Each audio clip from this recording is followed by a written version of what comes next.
if you're not challenging your comfort zone in an area that's important to you to keep vital, then you're going to shrink. Hello everybody, this is Mike Stokes. Today I want to talk about vitality and health and your comfort zone. In a moment I'll get a reading on the sauna thermometer about how hot it is in here.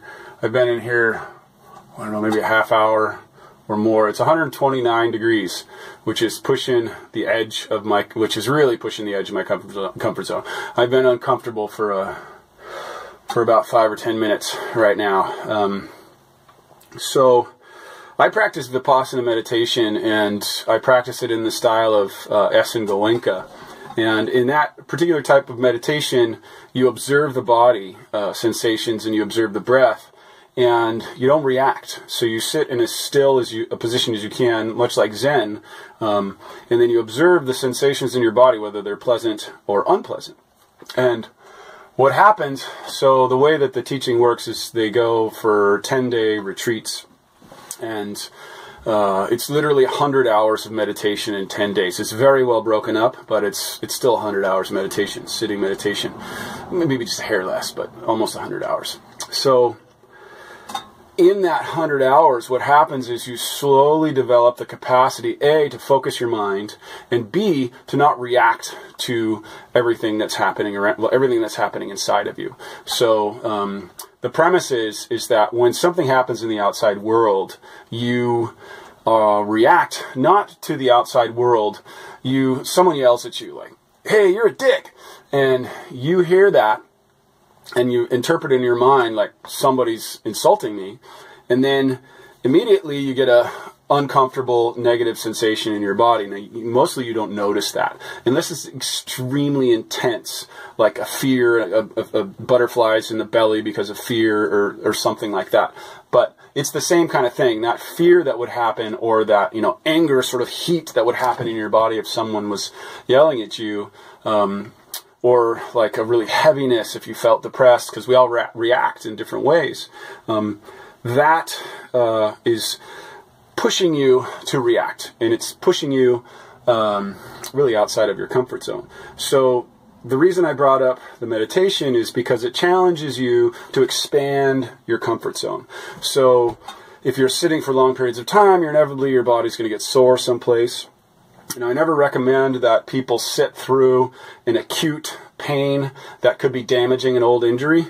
My teacher tends to do that, but I don't think that that's a good idea with my background in therapeutic yoga. I think that there's plenty of other pains to deal with that are not acute pains that are maybe damaging you or making your injury worse. So other than acute pains that are damaging you, there's what I used to call in my yoga practice and teaching, there's good pain, there's beneficial pain, and then there's bad pain. So outside of your comfort zone, a good pain is going to be something like when you're doing a push-up or a sit-up or a downward facing dog or a stretch, and you're doing it gently, you're doing it calmly, but you feel an elongated, dull pain across a muscle fiber that hasn't been either used because it's weak, or it's really tight because it hasn't been stretched. So you're going to experience pain with that. And that's outside of your comfort zone. The reason the pain is there is because you've been recoiling into your comfort zone and not pressing out into it. Now, it's really a fine line. There's plenty of people that are too aggressive with themselves and try to push past their comfort zone. And I used to do that for many years. And I injured myself. I broke my neck. I blew out my ACL in my right knee. I blew out my lower back, my L4, L5. I ruptured the disc. I blew out my other knee. So I've done all that. And what I realized is that, and then recoiled and was really safe and protective of everything. And what happens as we age, especially as we age, it happens anywhere in life. Anywhere in life that you're not actively pressing the edge of your comfort zone, you're going to shrink. You're always going to shrink. I can't remember, I think it's Bob Dylan who says, I'm sorry if I get it wrong, but I'm pretty sure it's Bob Dylan who says you're either busy being born or you're busy dying. There's really no in between. It's the same, and the comfort zone is that birth process. So the more that you're expanding your comfort zone, not mindlessly, but consciously, feeling what's happening as you're expanding it, the more you're going to grow and have a higher capacity to do anything that you're committed to. So for example, I'm in the sauna right now, and one of the reasons I love the sauna is because it presses the edge of my comfort zone to deal with heat. So I'm dealing with 130 degrees right now.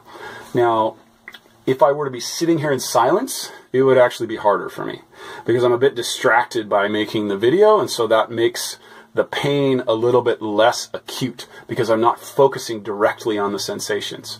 So I could stop and meditate and sit in the sensation and then calm myself and feel it. Even just slowing down that much, I feel my fingers start to tingle. I feel my chest getting a little bit hot. I feel my forehead warming up. So I'm feeling more when I slow down. So that's one aspect of challenging your comfort zone, is feeling more into it consciously. I think one of the main points that I want to drive home today is that if you're not challenging your comfort zone in an area that's important to you to keep vital, then you're going to shrink. And especially as you age, because as you age, the body moves into a steady state of comfort that then shrinks and collapses and ultimately dies. So if you're going to keep a youthful vigor throughout your entire life, you're going to have to challenge that comfort zone more and more mindfully. Because as you age, you can't aggressively challenge your comfort zone like you did as a child because the consequences are much more severe. So you have to increase your mindfulness and you have to increase your challenge of your own comfort zone. So heat is a really good way to do it. I'm sure many of you have heard of the work of Wim Hof, the Iceman. He's a little too aggressive for my taste, but he's a classic example of someone who's challenging his comfort zone and really changing the physiology of his own body and helping other people change the physiology of your body. Because the more you challenge that comfort zone, the more you open up the capacity of your body to deal with different variables. So cold has an incredible stimulating power to the immune system and to the mind. Whenever I go surfing here in Northern California on a really cold day and deal with the initial shock and then surf for an hour or 2 hours or whatever and on days where I'm actually shivering and then I come out and then I warm up, it's almost like I've gone through a complete transformational experience and this vitality is rushing through my body. It's the same reason that in Japan there's an ancient history of doing the cold plunge and the sauna. So I don't really think it's that critical, the method that you use to challenge your comfort zone. You just have to do it. Whether you like it or not, you have to challenge it. Now, it doesn't have to be intense. It can be really gentle. That depends on your personality. You do have to be mindful. If you're not mindful, you're going to hurt yourself and then you're going to regress. So you have to mindfully move into challenging your comfort zone. Now, challenging your comfort zone can be physically, it can be mentally, it can be emotionally, it can be socially, and it can be spiritually. In terms of your emotional realm, that's really easy. You reveal something that you wouldn't normally reveal to someone that you wouldn't normally reveal it to. Being vulnerable is an incredible way to expand your emotional comfort zone. Another way to expand your comfort zone is socially, and this is one of the hardest ones for us. I was just listening to Tim Ferriss's book, and he says to do this thing where you lay down for 10 seconds in public. Try it. I mean, I haven't tried it yet. I just listened to it a couple minutes ago. But that's incredibly hard for us to do because we risk being judged. We risk being ostracized from a social community. And we are biologically wired to feel that negative sensation like, holy shit, I'm going to be ostracized. I'm going to be kicked out of the community. And then the primate in us thinks that we're going to be ostracized, which in our ancient past meant death. So we literally associate it with death. That's why they say that the greatest fear the second greatest fear is public speaking. No, the second greatest fear is death. And then the greatest fear is public speaking, because we associate that I can't even say the word, but being ostracized from our community feels worse than death to us. And the statistics back that up. So you've got challenging your meaning comfort zone, challenging your emotional comfort zone, challenging your social comfort zone, and challenging your physical comfort zone. So your physical comfort zone is going to be, like this. Going in the sauna, going out in the cold. It's super simple. If you got up at 7:15 yesterday, get up at 7:10. Again, I really want to drive home this idea. Each one of us is different, and each one of us has a different capacity for accepting challenge.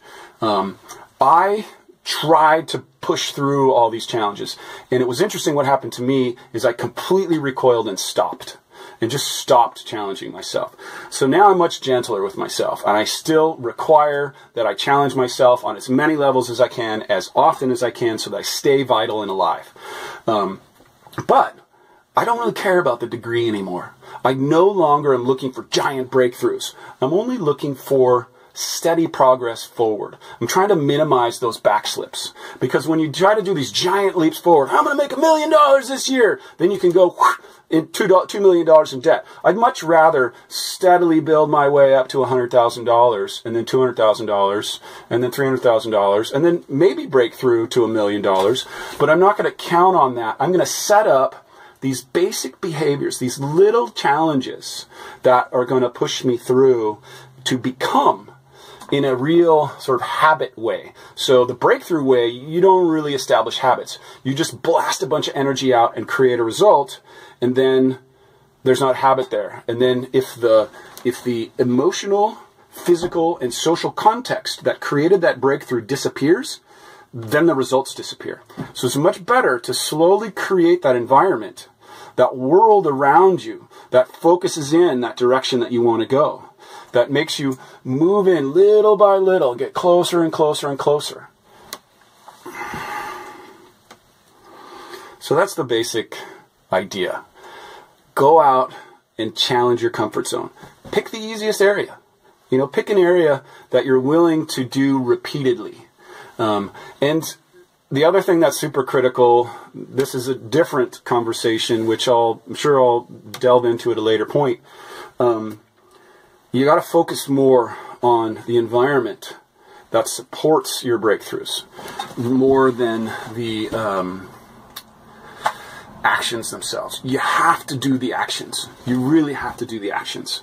But those actions alone, so this is where everybody screws it up. The actions alone are not enough. You have to create an environment that supports you when you lose that mix of variables that got you there. Because you're going to lose them. Life is always changing. But if you've created mentoring relationships and a space that inspires you, and business relationships, and mindless routines that you've developed over years that sort of hold you in a place, then you're going to have a much, much greater possibility of long-term success than if you just focus on the actions, do it, and then hopefully get the result, and then you're sort of lost. Like, well, what do I do now? And some people can do it that way. I find it's an incredible minority.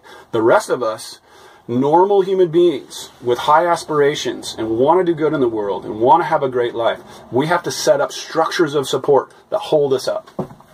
Thanks for watching. I hope you got value out of this. Please visit wildalive.net to subscribe to our newsletter and press the edge of your comfort zone. Become more alive today. All you got to do is press it a little bit today and a little bit tomorrow. And then, don't worry about failure. That's a whole other topic. But failure is the route to success. Don't be afraid to fail. There's this stupid idea that we're not supposed to tell kids that they failed. Teach your kid and teach yourself to fail again and again and again, and then try to experiment with the way that you do things so that you can succeed more. Okay, thanks. Bye. Have a great day.